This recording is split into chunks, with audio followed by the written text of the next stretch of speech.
Hello ဒီညတော့ဘကိုးငပိစုံနဲ့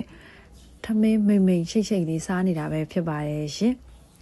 Hello မင်္ဂလာပါရှင်ဒါကတော့ချစ်တော်ဟိုနေ့ကမှာလာတဲ့ဘကိုးကငပိပဲဖြစ်ပါရဲ့ရှင်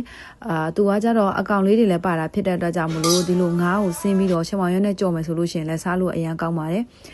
ငပိဖြော်တဲ့အခါမှာဆိုလို့ရှိရင်တော့ငရုတ်ဒီစိမ့်နဲ့ကြက်သွန်ပြူလေးထောင်းပြီးတော့လှော်ပြီးထောင်းထွက်တယ်ဆိုလို့ရှိရင်တော့ပို့ပြီးတော့အရသာရှိပါတယ်ရှင်ကဲဒါဆိုလို့ရှိရင်တော့ချစ်သက်တို့ရဲ့ဘကိုးသူဘကိုးသားတွေအကြိုက်ငပိရတစ်ခွက်ရပြီဖြစ်ပါရဲ့ကဲအဲ့တော့ချစ်သက်ကမိတ်ချိတ်နေပေါ့နော်ထမင်းစားကြမှာပဲဖြစ်ပါရဲ့ကဲအားလုံးပဲစားကြပါအောင်ရှင်ချစ်သက်ကိုငပိကမရောဘူးလားပြောနေကြတဲ့သူတွေကိုချစ်သက်တခါတည်းအကောက်လေးပါလက်ညှုံပေးတာပဲဖြစ်ပါရဲ့ရှင်ငပိလိုချင်တယ်ဘလို့မှာရမလဲဆိုလို့ရှိရင်တော့အခုချစ်သက်တက်တွဲထားပေးတဲ့အကောက်မှာဝင်မှာလို့ရပါတယ်ရှင်တကယ်လို့မှာမတက်ဘူးအကောက်ချလို့မတွေ့ဘူးဆိုလို့ရှိရင်တော့ချစ်သက်ရဲ့ TikTok Messenger ကိုလာပါ Facebook Messenger ကိုလာပါအဲ့ကနေပြီးတော့ချစ်သက်အကောက်လေးလင်းချပေးပါမယ်ရှင်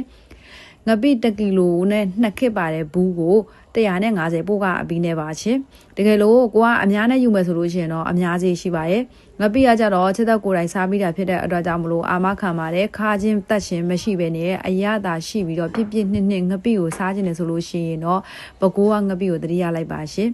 ကိုနယ်ကငပိမို့လို့ကိုပြောတာမဟုတ်စားလို့အရန်ကောင်းပါတယ်စားဘူးတဲ့သူတိုင်းလည်းသိမှာပါငစင်ရိုင်းငပိထက်ဆိုလို့ရှင်တော့ချက်သက်တို့ကဒီလိုမျိုးငပိစုံကိုပို့ပြီးတော့ကြိုက်ပါတယ်ငပိစုံကကြတော့ကြိုလိုက်တဲ့အခါမှာလည်း